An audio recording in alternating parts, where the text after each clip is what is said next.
Su esposa murió en el parto. Desesperado, cabalgó en la tormenta con el bebé en brazos, suplicando por leche. No imaginaba que la mujer que salvaría a su hijo era la única que podía entender su dolor. La pampa argentina no perdona. Se extiende como un océano de pasto y cielo, indiferente. Un horizonte tan vasto que puede devorar las esperanzas de un hombre o magnificar su soledad hasta hacerla insoportable. Para Mateo, dueño de la estancia La Escondida, ambas cosas eran ciertas. De pie en la galería de la casa principal, una construcción sólida de ladrillo y madera que había visto pasar a 4 generaciones de su familia, observaba cómo el sol de la tarde teñía de oro los pastizales. Era un rey en un reino de 1000 hectáreas, pero en sus 41 años nunca se había sentido tan absolutamente desamparado. Desde el interior de la casa llegó el sonido que se había convertido en la banda sonora de su infierno personal. Un llanto agudo, débil, casi felino. Era el llanto de Leo, su hijo. Un hijo que apenas tenía 3 semanas de vida.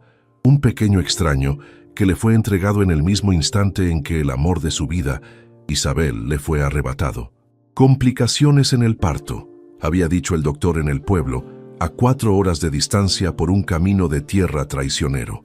Las palabras eran un eufemismo cruel para describir el cataclismo que había destrozado su mundo.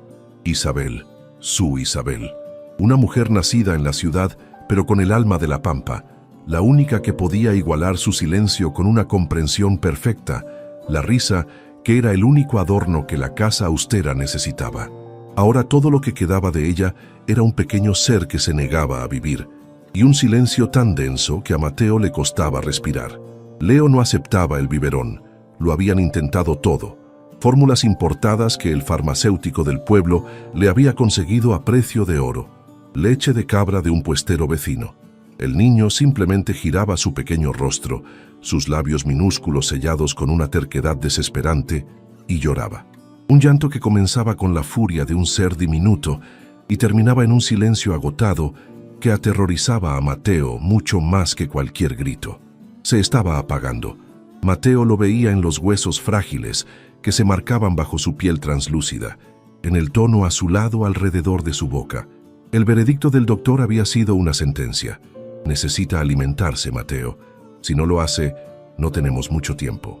La cocinera de la estancia, una mujer correntina llamada Angélica, que lo había criado desde niño, hacía lo que podía. Envolvía al bebé en mantas, le cantaba viejos chamamés, preparaba infusiones de anís que las abuelas juraban eran milagrosas.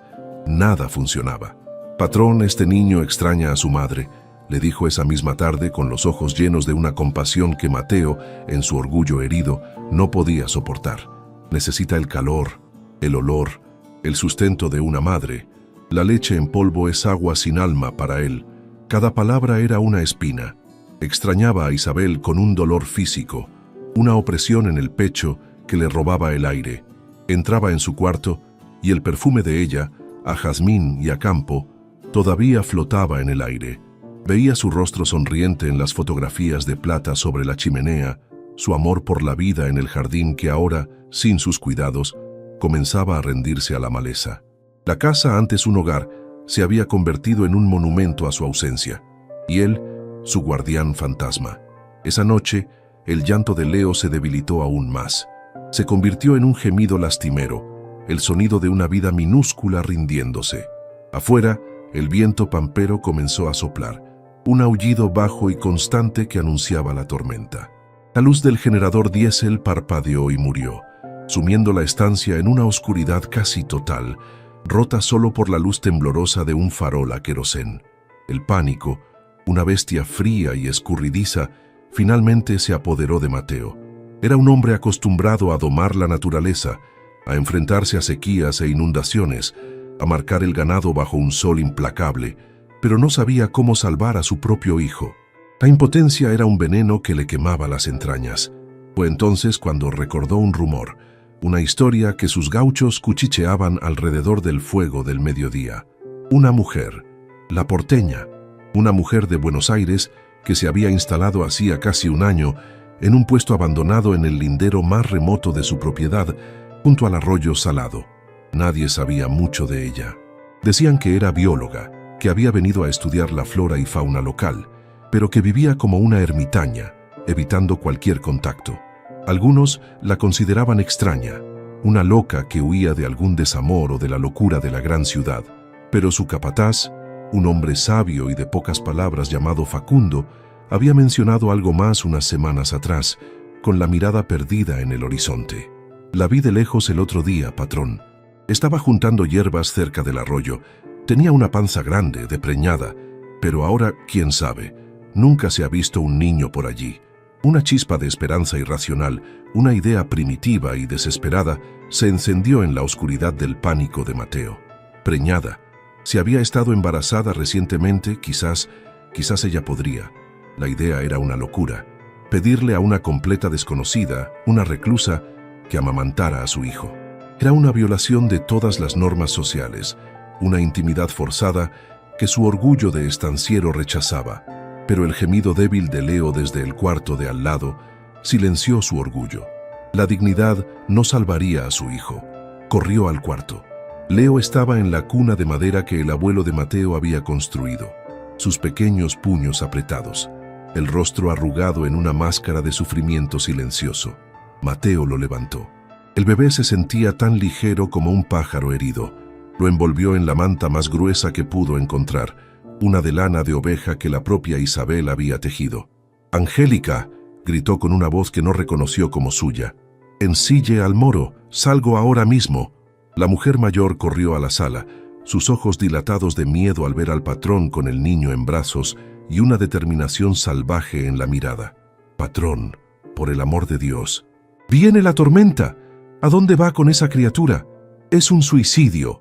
«Voy a buscar la única oportunidad que le queda», respondió Mateo, su voz resonante con la fuerza de la desesperación. «Rece por él». Salió a la noche. La lluvia comenzaba a caer, fría y cortante, impulsada por un viento que olía a tierra mojada. El moro, su caballo criollo más fiel, un animal negro como la noche, relinchó, nervioso. Mateo montó, asegurando al pequeño bulto contra su pecho con una mano y sujetando las riendas con la otra. Se inclinó sobre Leo, protegiendo su frágil cabeza con su propio cuerpo, y espoleó al caballo hacia la oscuridad, hacia el corazón de la tormenta que se avecinaba. La cabalgata fue una ordalía. Los relámpagos desgarraban el cielo, revelando por segundos una pampa convertida en un mar de lodo y pasto azotado por el viento. El camino era un fantasma, una intuición. Mateo navegaba por pura memoria y por la confianza ciega en su caballo. El gemido de Leo había cesado por completo, y ese silencio absoluto era el sonido más aterrador que Mateo había escuchado jamás. Sentía el latido de su propio corazón, un tambor desesperado contra el pequeño cuerpo inmóvil en sus brazos, intentando transmitirle su propia fuerza vital. Después de lo que parecieron horas, vio una luz diminuta, amarillenta, parpadeando entre los tamariscos que bordeaban el arroyo salado. El puesto. A medida que se acercaba, vio que era poco más que una cabaña rústica con paredes de adobe y un techo de chapa. Desmontó, sus piernas temblando por la tensión. Subió los 3 escalones de madera y golpeó la puerta con el puño cerrado. Un sonido hueco que fue casi devorado por el rugido del viento. La puerta se abrió una rendija. Un rostro de mujer, pálido y tenso, se asomó. Estaba enmarcado por un cabello castaño y largo, revuelto por el sueño o la angustia. Sus ojos, de un verde profundo, lo escudriñaron con una mezcla de miedo y hostilidad. «¿Qué quiere?», preguntó, su voz firme a pesar del temor evidente. «No hay nada para usted aquí, váyase». «Por favor», suplicó Mateo, y la palabra se sintió extraña en su boca. La lluvia le empapaba la cara, mezclándose con un sudor frío. «Mi hijo se está muriendo». Con manos torpes, separó un poco la manta para revelar el pequeño rostro ceroso de Leo. Los ojos de la mujer se fijaron en el bebé. La hostilidad en su rostro se desvaneció, reemplazada por una expresión de shock y un dolor tan profundo que fue como si Mateo estuviera mirando su propio reflejo. Por un instante, pareció que iba a cerrar la puerta. Pero entonces, algo en ella se rindió, o quizás se despertó. «Entre», dijo abriendo la puerta por completo. «Rápido». Mateo entró en la cabaña. El interior era un único espacio, iluminado por un farol a pilas. Estaba abarrotado de libros, cuadernos de campo, mapas topográficos. Pero en medio del caos ordenado de una científica, había otras cosas. Un rincón con un Moisés de mimbre cubierto con una sábana, como si ocultara un secreto. Una pila de ropa de bebé, doblada pero sin usar. Una pequeña silla mecedora de madera inmóvil. El aire olía a leña quemada, a hierbas secas y a una tristeza tan palpable que se podía tocar. La mujer se acercó. «Démelo», ordenó, extendiendo los brazos. Mateo, por un instante, sintió el impulso de retroceder, de proteger a su hijo de esa extraña y su dolor palpable. Está hipotérmico. Su respiración es superficial. «Démelo ahora», repitió ella, y en su voz había una urgencia, la autoridad de alguien que conoce íntimamente la fragilidad de la vida. Él depositó a Leo en sus brazos. La mujer, cuyo nombre aún no sabía, lo llevó junto a la estufa de leña, la única fuente de calor. Lo desenvolvió con una eficiencia que dejó a Mateo asombrado. Masajeó sus pequeños brazos y piernas, susurrándole palabras ininteligibles y tranquilizadoras. «No ha comido en días», dijo Mateo, sintiendo la necesidad de explicar, de justificar su presencia. «No acepta la fórmula. Su madre murió». La mujer no lo miró. Su atención estaba completamente centrada en el bebé. Luego, después de un largo silencio, se levantó acunando a Leo y lo miró directamente a los ojos. «Yo sé lo que necesita». Se sentó en la mecedora de madera. Con un movimiento natural, casi instintivo, que era a la vez sagrado y profundamente terrenal, se desabrochó la camisa y acercó la boca hambrienta de Leo a su pecho. Mateo se quedó paralizado, sin aliento. El acto era tan íntimo, tan primario, que sintió que debía desviar la mirada, pero no pudo. Vio cómo los labios de Leo encontraban el pecho de la mujer, cómo comenzaba a succionar, débilmente al principio, y luego con una fuerza renovada, desesperada. Y entonces, el milagro. El pequeño cuerpo de Leo, antes tenso y rígido, se relajó. Un suspiro, un pequeño sonido de puro contentamiento, escapó de sus labios. El silencio llenó la cabaña, un silencio que no era vacío, sino pleno. La mujer, Helena, estaba meciéndose suavemente con los ojos cerrados. Una lágrima solitaria se deslizó por su mejilla y cayó sobre la cabeza del bebé. La luz del farol proyectaba su sombra en la pared, la imagen icónica de una Madonna y su niño, una piedad rústica en medio de la pampa tormentosa. Ella abrió los ojos y se encontró con la mirada de Mateo. En ese cruce de miradas no había vergüenza, no había incomodidad, solo un reconocimiento mudo de su dolor compartido, una comunión de almas rotas. «Se llama Leo», susurró Mateo, respondiendo a una pregunta no formulada. «Leonardo». «Leo», repitió ella, su voz apenas un soplo. Miró al bebé, que ahora dormía plácidamente, saciado y tibio por primera vez en días. «Es fuerte, va a vivir». No era una opinión, era un decreto. Y Mateo, el estanciero duro, el hombre que no se doblegaba ante nada ni nadie, se derrumbó en una silla de madera, se cubrió el rostro con las manos callosas y se permitió llorar. Lloró por Isabel, lloró por el hijo que casi pierde y lloró por la gratitud abrumadora hacia esa desconocida que en el corazón de la tormenta se había convertido en su única esperanza. Afuera, el pampero rugía, pero adentro, en la humilde cabaña de adobe, una paz frágil había echado raíces. Un padre que había perdido a su esposa, una madre que había perdido a su hijo y un bebé que había encontrado a ambos, estaban unidos por un acto tan antiguo como el tiempo mismo. Mateo había cabalgado buscando leche para mantener a su hijo con vida. Nunca imaginó que encontraría a alguien que podría empezar a sanar su propia alma. La noche avanzó lentamente, marcada por el ritmo de la lluvia amainando y la respiración tranquila de Leo. Helena no se movió de la mecedora, convirtiéndose en un ancla de vida en el pequeño universo de la cabaña. Lucas, por su parte, se sentía como un náufrago que ha llegado a una isla extraña y no sabe si es un refugio o una ilusión. Observaba a Helena, intentando descifrarla. En su rostro pálido se alternaban una ternura infinita cuando miraba a Leo y una desolación abismal cuando su mirada se perdía en la oscuridad de la ventana. Él, un hombre acostumbrado a leer la tierra, el cielo y el comportamiento del ganado, se encontraba completamente perdido intentando leer a esa mujer.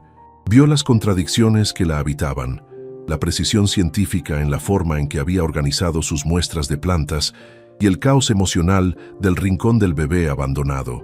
Era un rompecabezas de dolor y fortaleza, y él se sentía extrañamente atraído por el misterio. Hacia el amanecer, la tormenta finalmente cedió. Un silencio húmedo y expectante se instaló sobre la pampa. El primer rayo de sol se filtró por la ventana, pálido y tímido, iluminando las partículas de polvo que danzaban en el aire. Leo se despertó, no con un llanto, sino con pequeños ruiditos, estirando sus miembros diminutos. Elena, con una sonrisa cansada, lo acomodó y volvió a alimentarlo. Lucas observó la escena, y el terror de la noche anterior fue reemplazado por un nuevo tipo de pánico, más frío y racional. La tormenta de afuera había terminado. La de adentro estaba a punto de empezar. Tenía que irse. Tenía que agradecer a esa mujer, tomar a su hijo y volver a su vida, a su casa llena de fantasmas, a las latas de fórmula inútil. La idea era absurda.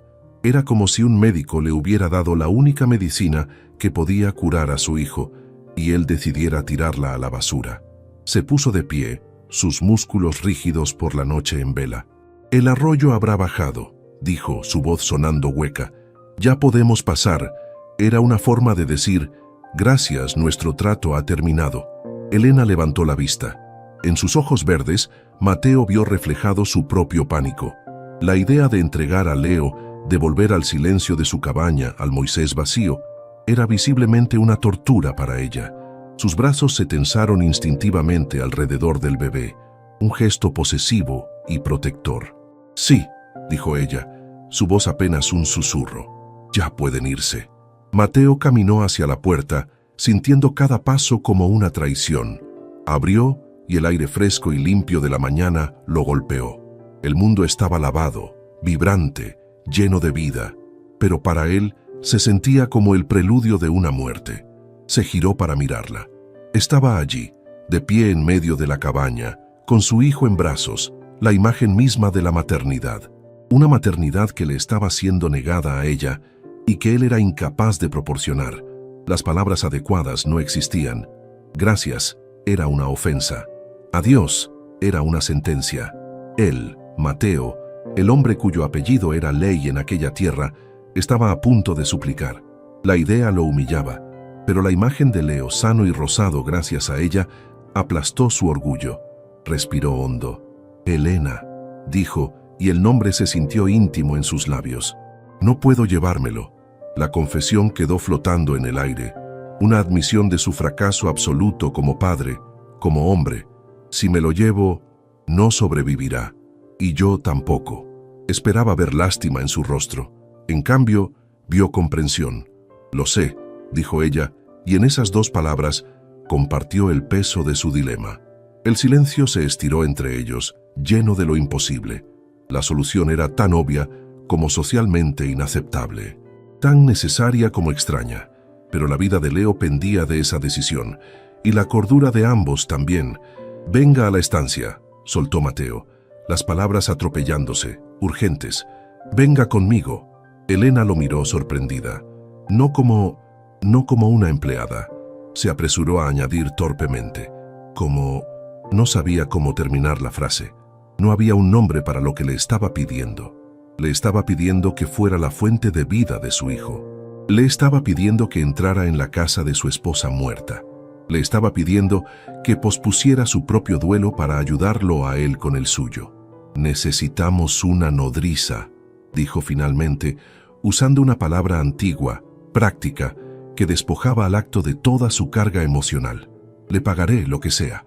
Un sueldo generoso, tendrá su propio cuarto, su privacidad.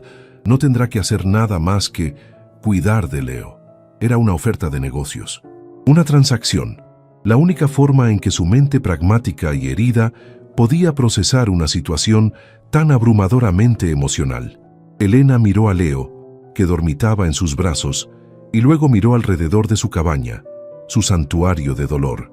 Quedarse allí significaba volver a la soledad, al silencio, a la locura lenta del duelo. Ir con él significaba enfrentarse a los fantasmas de otra mujer, a la mirada de los extraños, a un papel para el que no había guión. Pero entonces Leo hizo un pequeño sonido, un suspiro de satisfacción, y la decisión se tomó sola. «Acepto», dijo Elena, «pero no por su dinero, señor Mateo, y no seré su empleada». Lo miró con una fuerza que él no había visto antes. «Lo haré por él», dijo, bajando la mirada hacia el bebé, «y seremos socios. Socios en la tarea de mantenerlo con vida. Esas son mis condiciones». Mateo, el poderoso estanciero, se sintió pequeño ante la dignidad de esa mujer. «Socios», repitió asintiendo. «De acuerdo». Un trato había sido sellado, un contrato inusual, nacido de la desesperación y la tragedia. Un hombre y una mujer, unidos no por amor ni por deseo, sino por la necesidad compartida de un bebé que, sin saberlo, se había convertido en el puente entre sus dos mundos rotos. La vida en la escondida estaba a punto de cambiar para siempre. El viaje de regreso a la casa principal de la escondida fue un bautismo silencioso. La pampa, lavada y renovada por la tormenta, olía a tierra húmeda y a vida nueva. El sol de la mañana se derramaba sobre la llanura, haciendo brillar las gotas de agua en los pastos como si fueran diamantes. Mateo cabalgaba despacio, con Leo durmiendo plácidamente contra su pecho, un calorcito tibio y rítmico que era la afirmación más poderosa de que el milagro era real. A su lado Elena montaba uno de sus caballos más mansos, su espalda recta, su mirada perdida en la inmensidad del horizonte. No hablaban. Las palabras se sentían profanas, inadecuadas para la frágil santidad del momento. Cada uno estaba atrapado en su propio torbellino de pensamientos, unidas sus soledades por el pequeño ser que respiraba entre ellos.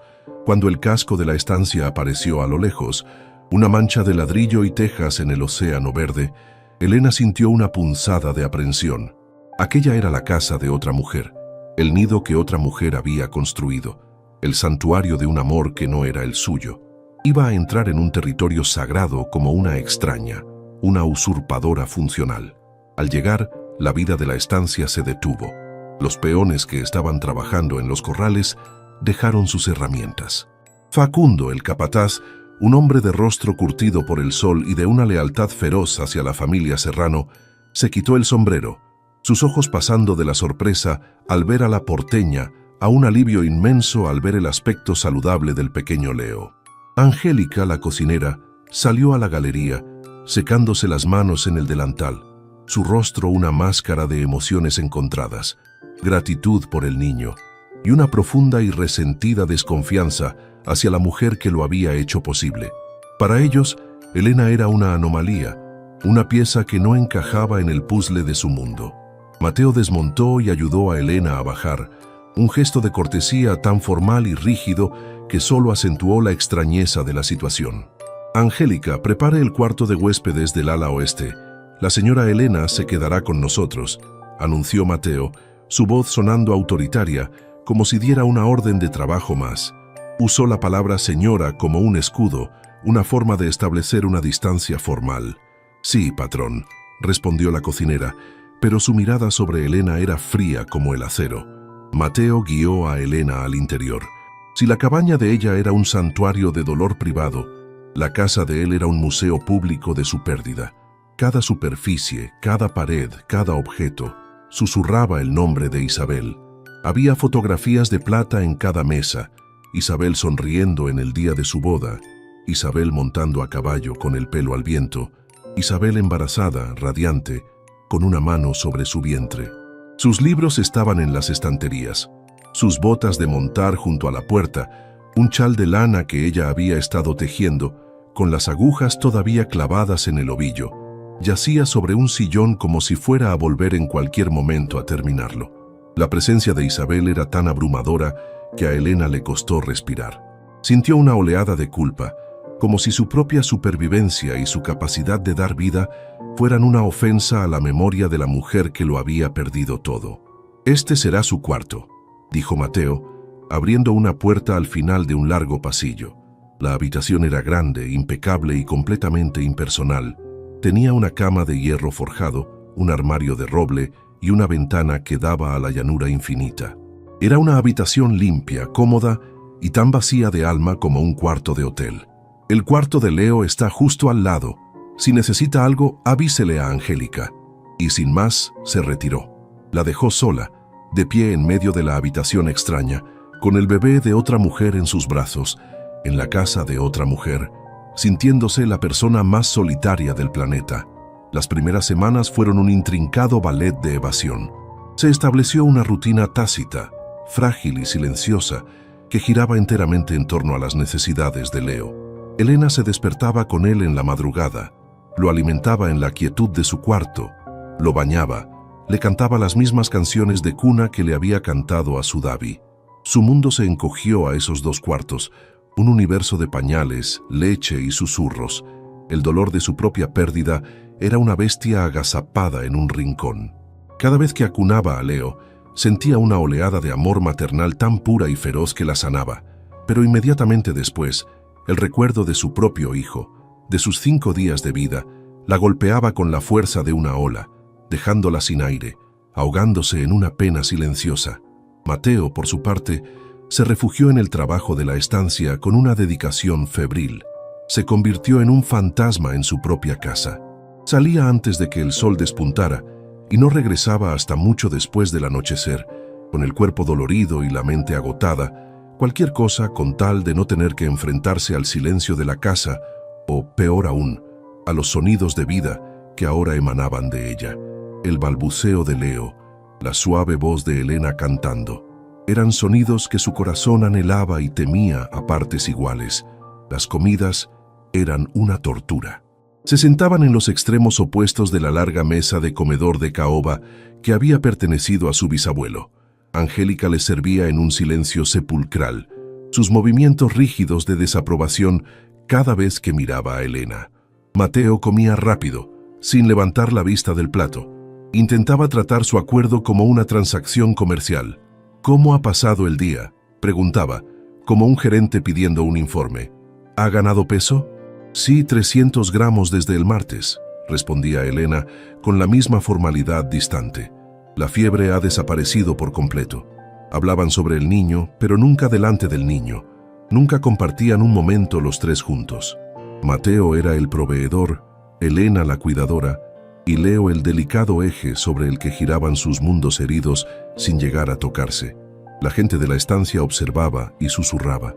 Los peones, hombres leales a la memoria de la patrona Isabel, veían a Elena con recelo. Era la porteña, la de afuera, la mujer del pelo revuelto y los ojos tristes que había ocupado el lugar de su señora. No entendían la naturaleza de su presencia. Algunos tejían historias maliciosas, otros simplemente la ignoraban. Cuando Elena intentaba caminar por el jardín o acercarse a los corrales, sentía sus miradas clavadas en su espalda, juzgándola. Se replegó aún más en la seguridad de la casa. Un día, una crisis rompió la frágil rutina. Leo, que había estado perfectamente, comenzó a llorar de una forma que Elena no había oído antes. Un llanto agudo, inconsolable. Su pequeño cuerpo se arqueaba de dolor y su cara se ponía de un color rojo oscuro. Tenía fiebre alta. Elena, que era bióloga, pero también había leído vorazmente sobre pediatría durante su propio embarazo, reconoció los síntomas de un cólico severo combinado con una posible infección. Mateo estaba fuera, en el campo más alejado de la estancia, revisando una aguada. No volvería hasta la noche. El teléfono no funcionaba desde la tormenta. Estaban solos. Angélica intentó ayudar con sus remedios caseros, pero nada calmaba al bebé. El pánico comenzó a filtrarse en el corazón de Elena. La fragilidad de esa pequeña vida dependía enteramente de ella. Pasó toda la tarde y toda la noche con Leo en brazos, meciéndolo, cantándole, aplicándole paños tibios en su diminuto abdomen. No comió, no descansó, se negaba a dejarlo solo un segundo. La fiebre subía y bajaba. Hacia las 3 de la madrugada, en el punto más oscuro y silencioso de la noche, el llanto de Leo finalmente se calmó y cayó en un sueño profundo y exhausto. Elena, temblando de agotamiento, se sentó en la vieja mecedora del cuarto del bebé, sin atreverse a dejarlo en la cuna.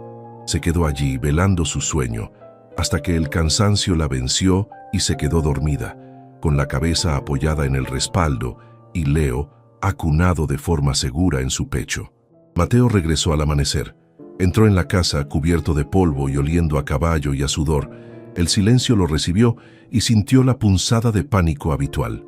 Subió las escaleras de 2 en 2 hacia el cuarto de Leo. La puerta estaba entreabierta. Entró y la escena que vio lo detuvo en seco. A la luz pálida del alba que entraba por la ventana, Elena dormía en la mecedora. Su rostro, normalmente tenso por la pena, estaba relajado en el sueño, dándole un aspecto increíblemente joven y vulnerable. Y sobre su pecho, subiendo y bajando con su respiración suave, dormía Leo, con una paz absoluta. Una manta se había caído al suelo. Mateo se acercó sigilosamente. El instinto lo superó. Cogió la manta, una de lana suave tejida por Isabel, y con una delicadeza que lo sorprendió a sí mismo, cubrió los hombros de Elena.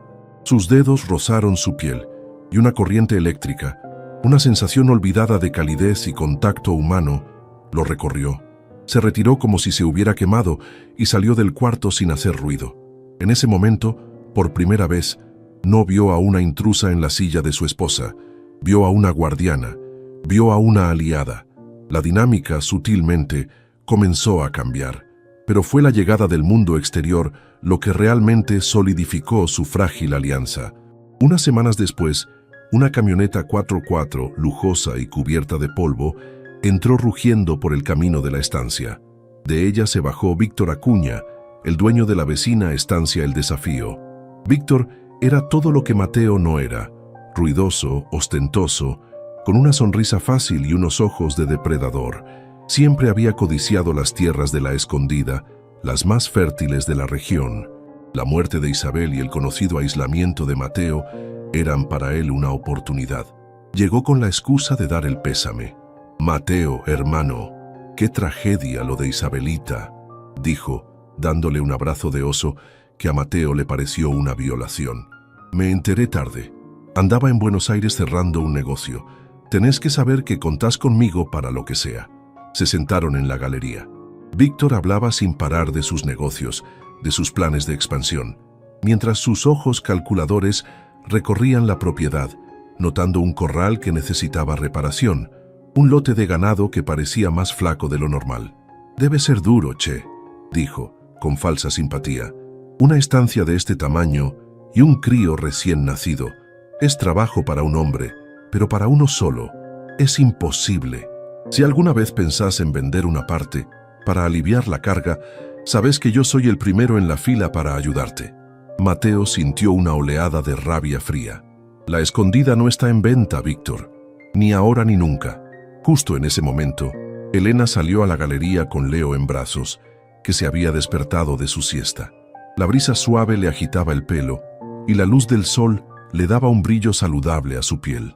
Se veía serena, maternal. Víctor se quedó mirándola, su sonrisa de vendedor de coches usados congelada en el rostro. Sus ojos se entrecerraron, pasando del rostro tranquilo de Elena al bebé sano en sus brazos y finalmente al rostro adusto de Mateo. Una comprensión lenta y maliciosa se dibujó en su cara. «Vaya, vaya, Mateo», dijo, su voz goteando insinuación. «No perdés el tiempo, ¿eh? Veo que ya has encontrado compañía para aliviar la pena». La palabra compañía sonó sucia, barata, y con niñera incorporada, muy práctico. La ofensa fue tan brutal, tan directa, que por un instante Mateo se quedó sin aire. Vio cómo el color desaparecía del rostro de Elena, cómo su cuerpo se tensaba, protegiendo instintivamente a Leo. Y algo dentro de Mateo, algo antiguo y ferozmente territorial, se despertó. No era solo el orgullo del estanciero defendiendo su casa. Era un hombre defendiendo a su familia. Se puso de pie lentamente, su gran altura proyectando una sombra sobre Víctor. «Víctor», dijo. Su voz era un susurro bajo y peligroso, mucho más aterrador que cualquier grito. «Mi casa no es un chiquero para que vengas a revolver tus miserias». Se acercó a él, su mirada fija y letal. «Esta mujer que ves aquí se llama Elena, y es la razón por la que mi hijo está vivo. Le debo un respeto que vos en tu miserable vida nunca vas a entender». Hizo un gesto con la cabeza hacia el camino. «Ya diste tu pésame, Ya mostraste tu verdadera cara, ahora andate de mi propiedad, y si te vuelvo a ver por aquí sin que yo te invite, te juro por la memoria de mi mujer que te saco a los lazos». Víctor Acuña, por primera vez en su vida, pareció intimidado. Retrocedió, balbuceando una excusa, y se metió en su camioneta. Arrancó, levantando una nube de polvo, y desapareció. Elena seguía de pie, paralizada, con el corazón martilleando. Mateo se giró hacia ella. Sus miradas se encontraron sobre la cabeza de Leo. «Gracias», susurró ella. «No hice nada», respondió él bruscamente, pero ambos sabían que era mentira. No había defendido a una nodriza, había defendido a Elena, había defendido la frágil paz que habían construido. Había trazado una línea en la tierra, y por primera vez Elena estaba de su lado de la línea. Esa noche en la cena, el silencio no fue tenso, fue diferente. Era un silencio de camaradería, el de dos soldados que han sobrevivido a la primera escaramuza. Comieron despacio, y cuando terminaron, Mateo no se levantó para huir a su despacho. Se quedó sentado, mirando a Elena. «Él volverá», dijo. «Hombres como él no perdonan una humillación». «Lo sé», respondió ella, «pero no nos encontrará desprevenidos», añadió él. Y en ese nos, en ese plural inclusivo, la naturaleza de su acuerdo cambió para siempre. Ya no eran un patrón y una cuidadora funcional, eran socios, y la guerra por la escondida y por la pequeña familia que estaban construyendo sin saberlo, no había hecho más que empezar. Más tarde esa noche, Mateo estaba en su despacho, incapaz de concentrarse. La confrontación con Víctor lo había dejado inquieto. Abrió la puerta y caminó por el pasillo oscuro hasta el cuarto de Leo. La puerta estaba entreabierta. Se asomó. Elena estaba sentada en la mecedora, con Leo durmiendo en su regazo, y le estaba cantando una nana en voz muy baja. Era una melodía triste y hermosa que Mateo nunca había oído. Se quedó en el umbral, oculto en la sombra, escuchando. Se sintió como un ladrón, espiando un momento de pura intimidad, pero no pudo evitarlo. La voz de Elena era como un bálsamo para las heridas de la casa. Por un instante, sintió una paz tan profunda que lo asustó. Se dio cuenta de que estaba protegiendo algo más que a su hijo y su tierra. Estaba empezando a proteger a la mujer que los había salvado a ambos. Y ese pensamiento, tan aterrador como reconfortante, lo mantuvo despierto el resto de la noche. La humillación de Víctor Acuña resonó en el aire de la pampa mucho después de que su camioneta desapareciera en una nube de polvo. Aquel acto de defensa, tan instintivo y feroz, había cambiado algo fundamental entre Mateo y Elena. La línea invisible que los separaba, la del patrón y la cuidadora, se había borrado. Ahora eran un nosotros, dos aliados en un territorio sitiado. El silencio que siguió ya no fue de incomodidad o de dolor compartido, sino de propósito común. En los días siguientes, Mateo comenzó a ver su propia casa con otros ojos, a través de la lente de la presencia de Elena. Se dio cuenta de que en su duelo no solo había cerrado su corazón, sino que había estado asfixiando la vida de la estancia. La casa se había convertido en una tumba, y él en su guardián. Elena, sin embargo, no había pedido permiso para vivir, simplemente lo había hecho. El cambio comenzó de forma sutil. Elena, sintiéndose por primera vez con el derecho a existir más allá de los confines del cuarto de Leo, empezó a reclamar pequeños espacios. Una mañana, Mateo la encontró en la galería con las manos llenas de tierra, despejando con una determinación silenciosa las malas hierbas que ahogaban las amadas rosas de Isabel. «El jardín se está muriendo», dijo ella, sin levantar la vista, como si fuera la declaración más obvia del mundo. «Las plantas, como las personas, necesitan luz y aire para no marchitarse». Mateo no dijo nada, pero la observación lo golpeó. Al día siguiente, le pidió a Facundo, el capataz, que asignara a uno de los peones más jóvenes para que ayudara a Elena con el jardín. Facundo, que había sido testigo de la expulsión de Víctor, asintió con un nuevo respeto en su mirada. La porteña no era tan frágil como parecía, tenía carácter. Poco a poco, Elena comenzó a abrir la casa. Las pesadas cortinas de terciopelo que mantenían las habitaciones en una penumbra perpetua fueron abiertas, inundando los espacios de la luz dorada de la pampa. El aire viciado fue reemplazado por la brisa fresca que olía a pasto y a tierra. Empezó una pequeña huerta detrás de la cocina, un cuadrado de tierra fértil donde plantó tomates, lechugas, zapallos y hierbas aromáticas. Angélica, la cocinera, la observaba desde la ventana de la cocina con una mezcla de escepticismo y curiosidad. Su lealtad a la memoria de Isabel era un muro de piedra. Pero un día, Elena entró en la cocina con una canasta llena de los primeros tomates de la huerta, rojos y fragantes. Angélica dijo con suavidad: «Usted conoce los secretos de esta tierra mejor que nadie. ¿Cree que podríamos hacer esa salsa criolla que le gusta tanto al patrón?». No fue una orden, sino una petición de ayuda, un reconocimiento de la sabiduría de la otra mujer. Angélica, sorprendida por el gesto, se encontró asintiendo. Mientras cocinaban juntas, el silencio tenso de la cocina comenzó a llenarse con el sonido del cuchillo cortando las verduras, con el aroma del ajo y la cebolla friéndose en la sartén. Elena le preguntó a Angélica sobre su familia en Corrientes, y la mujer mayor, por primera vez, le habló de sus nietos. El muro entre ellas comenzó a agrietarse. El respeto de los hombres de la estancia también creció. Vieron que Elena no era una señora de ciudad esperando ser servida. Se levantaba al amanecer con ellos, cuidaba de Leo con una dedicación absoluta, y en su tiempo libre trabajaba en el jardín con la misma tenacidad con la que ellos trabajaban en el campo. Dejó de ser la porteña y pasó a ser simplemente la señora Elena. El mayor desafío, sin embargo, seguía siendo la presencia fantasmal de Isabel. Su cuarto principal, en el centro de la casa, permanecía cerrado con llave. Mateo lo evitaba como si estuviera maldito. Era el corazón de su dolor y se negaba a entrar en él. Pero la casa, como un cuerpo vivo, necesitaba que su corazón volviera a latir. La necesidad práctica forzó la confrontación. Las sábanas y toallas limpias para toda la casa se guardaban en un gran armario de cedro que estaba dentro de la habitación de Isabel. Elena, habiendo agotado las del cuarto de huéspedes, se vio obligada a pedirle la llave a Mateo. Lo encontró en su despacho, una noche, revisando los libros de contabilidad. «Mateo», dijo ella, parada en el umbral, «necesito sábanas limpias para la cuna de Leo, la llave del armario principal». Mateo se tensó. Sus nudillos se pusieron blancos al apretar el lápiz que sostenía.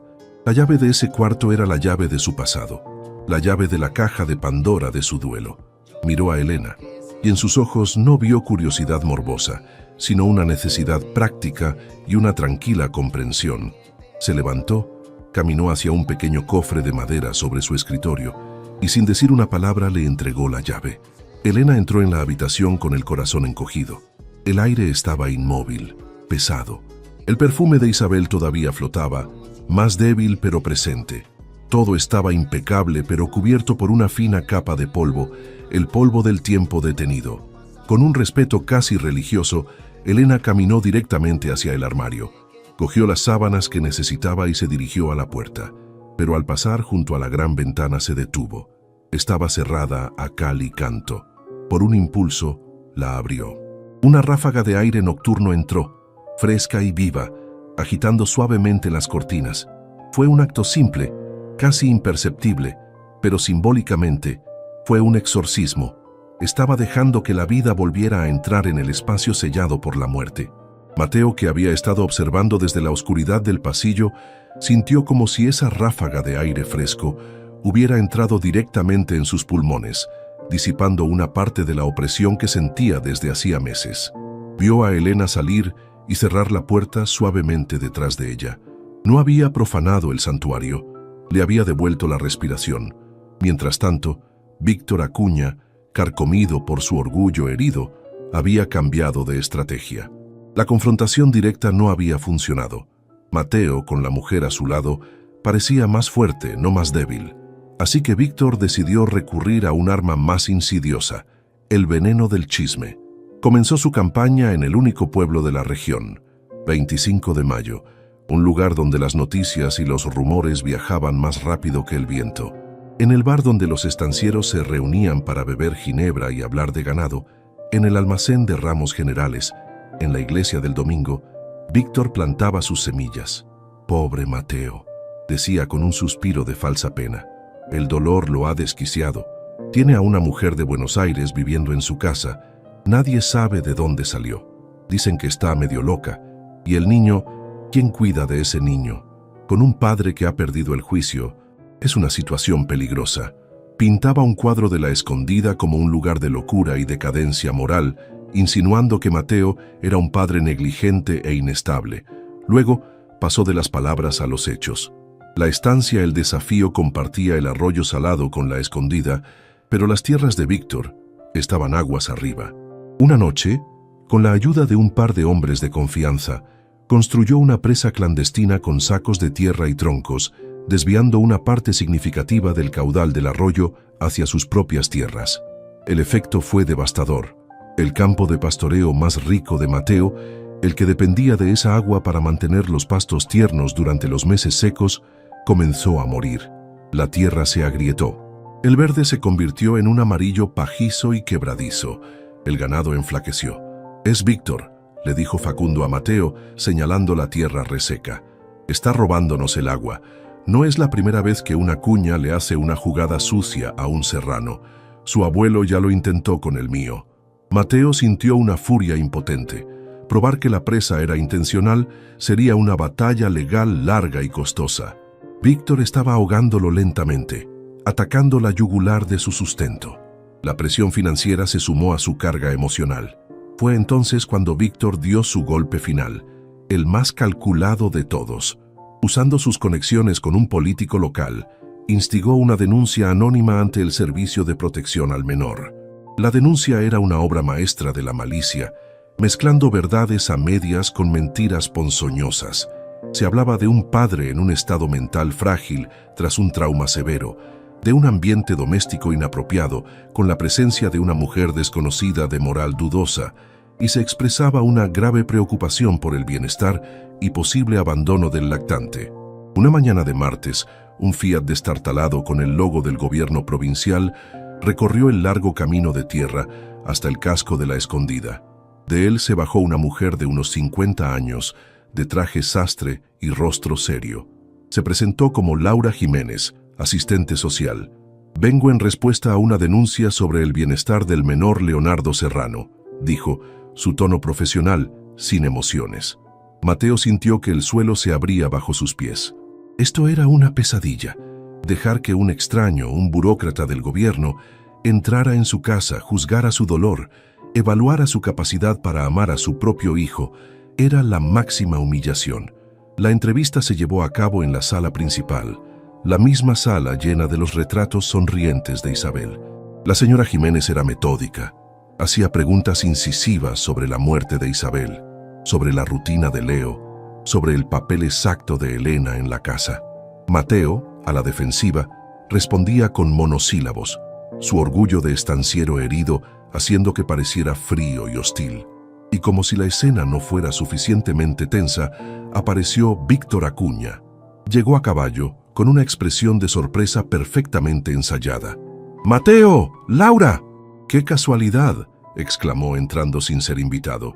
«Pasaba por aquí para ver si necesitaban algo y me encuentro con la visita del gobierno. Espero que todo esté en orden». Se posicionó como el vecino preocupado, el pilar de la comunidad. «Señora Acuña, esta es una visita oficial y privada», dijo la señora Jiménez, claramente molesta por la interrupción. Por supuesto», dijo Víctor, sentándose como si fuera su casa. «Pero como amigo de la familia me preocupa. Todos en el pueblo estamos preocupados. La situación es atípica. Un hombre solo, el duelo, y la señora», dijo, mirando a Elena como si fuera un insecto, cuya presencia nadie termina de entender. «Es natural que la gente se preocupe por el niño». Cada palabra era un dardo envenenado. Laura Jiménez tomaba notas en su libreta, su rostro impasible. Mateo estaba a punto de explotar, de echar a Víctor a patadas por segunda vez. La situación se estaba descontrolando. Fue entonces cuando Elena, que había permanecido en silencio, acunando a un Leo tranquilo en sus brazos, se puso de pie. No había rastro de la mujer asustada de la cabaña. Su postura era erguida, su mirada clara y directa. «Señora Jiménez», dijo, su voz llenando la sala con una calma autoritaria que sorprendió a todos, especialmente a Mateo. Entiendo que está aquí para evaluar el bienestar de Leo. Permítame facilitarle el trabajo. Caminó hacia la mesa y dejó sobre ella un grueso cuaderno. Este es el registro que llevo desde mi llegada a la escondida. Aquí encontrará anotado día por día el peso de Leo, la frecuencia y duración de sus tomas, sus horas de sueño, sus hitos de desarrollo. Podrá comprobar que ha ganado 1,2 kg en 6 semanas, que ha superado el percentil de crecimiento que le correspondía y que no ha tenido un solo día de fiebre desde la primera noche que lo atendí. Abrió el cuaderno, mostrando las páginas llenas de una caligrafía ordenada. Científicamente hablando, Leo es un bebé que está prosperando de forma óptima. Emocionalmente hablando, miró a Leo, que balbuceó y le sonrió. Creo que él puede hablar por sí mismo. Luego se giró y miró a Víctor Acuña. Sus ojos verdes, antes llenos de pena, ahora ardían con un fuego helado. Señor Acuña, ya que su preocupación por el bienestar de esta estancia es tan grande, quizás podría aprovechar la presencia de la señora Jiménez para explicarle un fenómeno natural muy curioso. Hizo una pausa, asegurándose de tener la atención de todos. Quizás podría explicar por qué el arroyo salado, que ha nutrido nuestro campo de verdeo durante 50 años, de repente ha decidido cambiar su curso y secarse justo en el límite de nuestra propiedad, justo donde empieza la suya. Debe ser una de esas extrañas coincidencias del destino, ¿verdad? El ataque fue tan inesperado y preciso que Víctor se quedó sin palabras. Su rostro se congestionó. Laura Jiménez levantó la vista de la libreta de Elena y miró a Víctor, luego a Mateo y finalmente a Elena, que sostenía al bebé sano y sonriente. La asistente social era una mujer experimentada. Había visto cientos de disputas familiares. Había aprendido a leer las corrientes subterráneas de la mentira y la manipulación. Vio la dignidad herida de Mateo, la inteligencia feroz y maternal de Elena y la codicia mal disimulada en los ojos de Víctor. Cerró su cuaderno con un gesto decidido. La investigación, la gran arma de Víctor diseñada para destruir a Mateo, se había convertido en un foco que iluminaba la verdad de una familia inusual, forjada en la tragedia, que estaba luchando por sobrevivir. Y la verdad de un vecino cuya preocupación olía a tierra seca y a agua robada. Creo que he visto todo lo que necesitaba ver, dijo la señora Jiménez, y aunque su tono era profesional, había un matiz de respeto en su voz cuando miró a Elena. Gracias por su tiempo. Víctor Acuña supo que había perdido. Había intentado usar las reglas del mundo exterior para destruir el pequeño universo que estaban construyendo en la escondida. Pero no había contado con la fuerza silenciosa de una mujer que ya no tenía nada que perder y que al encontrar algo por lo que luchar se había vuelto invencible. La visita de la asistente social fue como una piedra lanzada a un lago en calma. Las ondas expansivas tardaron semanas en disiparse, pero cuando lo hicieron, el paisaje de la escondida había cambiado para siempre. 2 semanas después, llegó el informe oficial de Laura Jiménez. No era simplemente un documento favorable, era una demolición de las acusaciones de Víctor y una validación contundente de la familia que Mateo y Elena estaban construyendo. El informe desestimaba la denuncia anónima como maliciosa y sin fundamento, elogiando el excepcional cuidado y el evidente vínculo afectivo que el menor Leonardo recibía de su padre y de la señora Elena. Destacaba la meticulosidad de los registros de Elena como prueba de una dedicación que excede cualquier estándar profesional y describía a Leo como un bebé visiblemente sano, feliz y seguro. Pero la estocada final para Víctor estaba en el apéndice. La señora Jiménez, fiel a su deber, había incluido una nota oficial sobre la disputa por el acceso al agua mencionada por Elena, recomendando una inspección por parte de la autoridad hídrica provincial. La guerra de Víctor se le había vuelto en contra. Su intento de usar al Estado como un arma había resultado en que el Estado apuntara su mirada investigadora directamente hacia él. La noticia del informe corrió por la estancia como un reguero de pólvora. Esa misma tarde, Facundo y Angélica, cuyas lealtades ahora estaban firmemente ancladas a la nueva realidad de la casa, organizaron un asado improvisado detrás de la casa principal. No fue una fiesta grande, sino un evento íntimo para la gente de la estancia. Invitaron a los otros puesteros, a los peones con sus familias. Era una celebración de su victoria, una reafirmación de su comunidad. Por primera vez, Elena no se sintió como una extraña. Fue el centro de la celebración. Las mujeres de los peones se le acercaban para charlar, para pedirle consejos sobre sus propios hijos.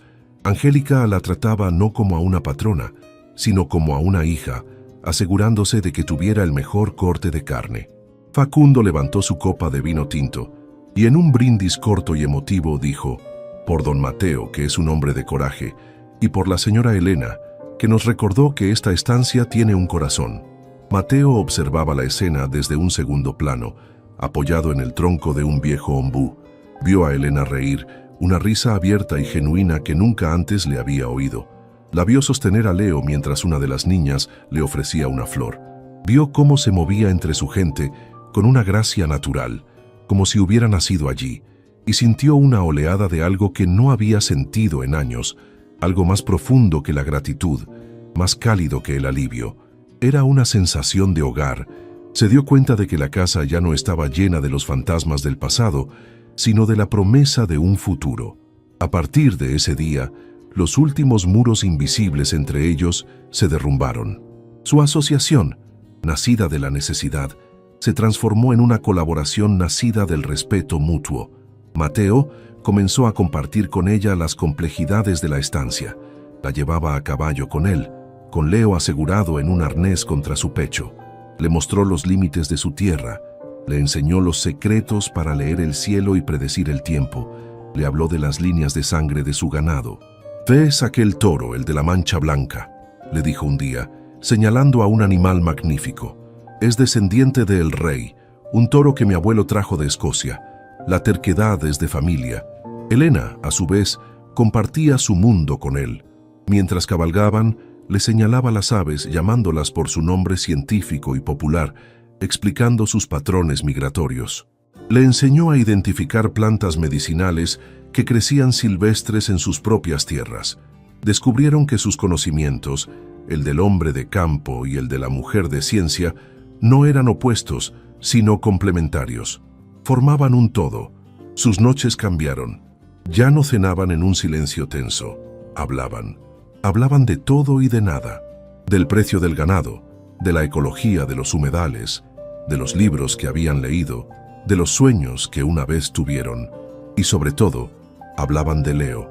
Compartían cada nuevo hito. Su primera sonrisa, su primer balbuceo, la forma en que sus ojos seguían a las mariposas en el jardín. Se convirtieron en padres, en el sentido más pleno y funcional de la palabra. El amor creció entre ellos de forma tan natural y silenciosa como el pasto de la pampa. Era un hecho tan evidente como el amanecer, algo que todos en la estancia veían y que ellos mismos sentían en cada mirada compartida, en cada roce accidental de sus manos. Pero la palabra amor seguía sin pronunciarse. Entre ellos, como una sombra respetada y temida, todavía estaba el fantasma de Isabel. Mateo, aunque había vuelto a la vida, todavía llevaba su luto como una segunda piel. Amar a Elena, admitirlo en voz alta, se sentía como una traición a la mujer que había sido el gran amor de su vida.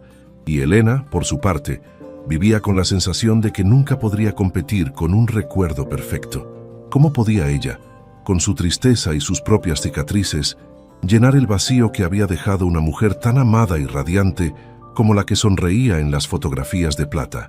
El catalizador del cambio, como siempre, fue Leo. A los 10 meses era un bebé robusto, curioso y feliz.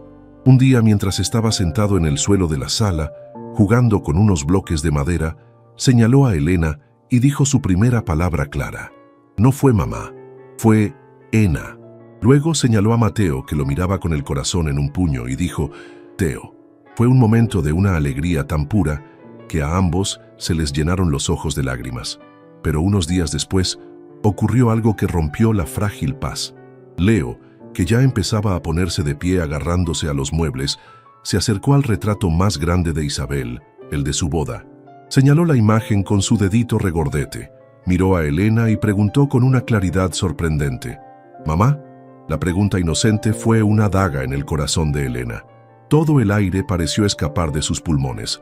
La sonrisa se congeló en su rostro. «No, mi amor», susurró, su voz temblando. Ella es la mamá de papá». Se levantó bruscamente y con la excusa de que tenía que revisar algo en la cocina, huyó de la sala. Mateo la vio irse, su rostro pálido como la cera. La encontró en el cuarto de Leo de espaldas a la puerta, mirando por la ventana, sus hombros sacudidos por sollozos silenciosos. «Elena», dijo él suavemente, acercándose. «No puedo hacer esto, Mateo», dijo ella sin girarse. «No puedo, yo solo soy un fantasma funcional. Estoy aquí para alimentarlo, para cuidarlo, pero nunca seré su madre. Su madre es ella, la mujer hermosa de la fotografía. Y yo solo soy la mujer cuyo bebé murió». La confesión tan cruda y dolorosa finalmente salió. Se giró para mirarlo, su rostro bañado en lágrimas, su dolor ya no contenido, sino desbordado. «Cada vez que lo abrazo, cada vez que me sonríe, es la alegría más grande de mi vida. Y también es un cuchillo en mi corazón, porque todo lo que hago con él es lo que debería haber hecho con mi Davi. ¿Entiendes? Mi bebé se llamaba Davi y solo vivió 5 días. 5 días. Y cada día que paso con Leo es un regalo maravilloso y un recordatorio brutal de lo que perdí. Y ahora él mira a tu esposa y me pregunta si es su madre, y yo no sé quién soy en esta casa, Mateo. No sé cuál es mi lugar». Mateo se quedó inmóvil, abrumado por la magnitud de su dolor, un dolor que él, en su propia ceguera, no había sabido ver en toda su profundidad. Entendió que su acuerdo práctico había sido una crueldad involuntaria para ella. Le había pedido que fuera madre sin darle el derecho a hacerlo, que amara a un niño sin poder reclamar un lugar en su vida. Sin saber muy bien lo que hacía, la rodeó con sus brazos. Ella se resistió al principio y luego se derrumbó contra su pecho, llorando libremente por primera vez desde que la conocía. Y él la sostuvo, meciéndola suavemente como ella había mecido a su hijo tantas veces. Esa noche, él la llevó de la mano al cuarto principal, el cuarto de Isabel. Abrió la puerta y encendió la luz. «Siéntate», le dijo suavemente. Abrió el gran baúl de cedro al pie de la cama, un baúl que no había sido abierto en 5 años. Dentro estaban los tesoros de Isabel. No sus joyas ni sus ropas caras, sino su vida. Sacó un álbum de fotos. «Esta era Isabel a los 17», dijo, mostrándole una foto de una joven de sonrisa pícara y ojos llenos de fuego. Era terca como una mula y más valiente que cualquier hombre que yo haya conocido. Se escapó de su casa en la ciudad para venir a trabajar a una estancia porque decía que el olor del asfalto la ahogaba. Le mostró cartas que ella le había escrito, llenas de bromas y de un amor apasionado. Le contó historias de ella, la vez que domó un caballo que nadie se atrevía a montar, la vez que organizó una fiesta para los hijos de todos los peones, la forma en que podía nombrar cada estrella en el cielo nocturno de la pampa. No estaba comparándolas, estaba compartiendo su pasado con ella. Le estaba mostrando a la mujer real, no al retrato perfecto. Le estaba abriendo su corazón, su historia completa, con todo su amor y todo su dolor. «Helena», dijo finalmente cerrando el álbum, «nadie podrá reemplazar a Isabel. El amor que sentí por ella es parte de lo que soy. Es el cimiento sobre el que se construyó esta casa, pero los cimientos no son la casa entera. Una casa necesita vida, necesita risas, necesita un futuro. Y tú has traído todo eso de vuelta». La miró y sus ojos estaban llenos de una sinceridad abrumadora. «Amarte a ti no traiciona mi amor por ella. Al contrario, es la prueba de que el amor que ella me dio fue tan real que me hizo capaz de volver a amar. Es honrar la vida que tuvimos, eligiendo vivir de nuevo». El aire entre ellos se llenó de una electricidad suave. La última barrera, el fantasma respetado y temido, no había sido derribado, sino invitado a formar parte de su nueva historia, como un antepasado querido. En las semanas que siguieron, todo fue diferente. Su amor, ahora reconocido, se instaló en la casa con una facilidad natural. Se convirtió en el ritmo de sus días, en las manos que se rozaban al pasarse el salero, en las sonrisas cómplices sobre la cabeza de Leo, en la forma en que él la buscaba con la mirada al otro lado de la habitación. Una tarde al atardecer estaban sentados en la galería como tantas otras veces. El cielo era un lienzo de colores imposibles, naranjas, rosas, violetas. Leo dormía adentro, después de un día agotador de perseguir gallinas. El único sonido era el de los grillos comenzando su canto nocturno. Mateo cogió la mano de Elena. Estaba callosa por el trabajo en el jardín, pero era la mano más suave que él había tocado jamás. «Elena», dijo, su voz profunda y tranquila, «cuando llegué a tu cabaña esa noche, en medio de la tormenta, solo buscaba leche. Una solución temporal para mantener a mi hijo con vida». La miró, y en sus ojos había una vida entera de emociones. «Y tú me diste mucho más. Me diste a mi hijo de vuelta. Me devolviste mi hogar. Me devolviste la vida a mí». Hizo una pausa, tragando saliva. El hombre de pocas palabras buscando las más importantes de su vida. «La escondida ya no es mi casa, es nuestra casa. Y yo te amo, Elena. No como la salvadora de mi hijo, no como una compañera. Te amo como un hombre ama a una mujer. La única mujer a la que quiero ver cada mañana cuando me despierte por el resto de mis días». Sacó algo de su bolsillo. No era un anillo de diamantes. Era un anillo simple, hecho de una fina tira de cuero trenzado, algo que había estado haciendo con sus propias manos en las últimas noches. «Llegaste a esta casa para ser la madre de mi hijo», dijo, su voz quebrada por la emoción. «¿Te quedarías para ser mi esposa?» Elena lo miró, con lágrimas corriendo por su rostro, pero esta vez eran lágrimas de una felicidad tan inmensa que dolía. No necesitaba palabras. Simplemente asintió, una y otra vez. Él deslizó el anillo de cuero en su dedo. Encajaba perfectamente. Un año después, la estancia La Escondida está de fiesta. Se celebra el segundo cumpleaños de Leo. La casa está llena de gente, de risas, de música, de guitarras. Los peones y sus familias están todos allí. Facundo, con Leo sobre sus hombros, organiza una carrera de embolsados. Angélica ha preparado un festín. Elena, con un vestido sencillo que no puede ocultar su avanzado embarazo, observa la escena desde la galería, su mano descansando sobre su vientre. Mateo se acerca por detrás y la abraza, su propia mano uniéndose a la de ella sobre la promesa de su nueva vida. «¿Quién lo hubiera dicho, susurra él en su oído. «¿El estanciero amargado y la bióloga recluida?» «Supongo que a veces», responde ella, apoyando la cabeza en su hombro. «Las almas más rotas son las que mejor encajan». Miran a Leo, que ahora es un niño pequeño y robusto, corriendo con torpeza por el césped detrás de un cachorro. Es la imagen misma de la felicidad, un niño que no conoce otra cosa que el amor y la seguridad. Al atardecer, cuando la fiesta ha terminado y la calma vuelve a la estancia, los tres se sientan en los escalones de la galería. Leo, cansado, se acurruca en el regazo de Elena y se queda dormido. Mateo los rodea a ambos con su brazo. Miran el horizonte sin fin, la pampa que una vez fue testigo de su soledad y que ahora es el lienzo de su felicidad. No se dicen nada, no es necesario. El silencio entre ellos ya no es de dolor ni de incomodidad, es un silencio pleno, lleno de paz, de gratitud y de la certeza absoluta de que, a veces, de la pérdida más profunda puede nacer el amor más verdadero. No solo habían salvado a un bebé, se habían salvado el uno al otro.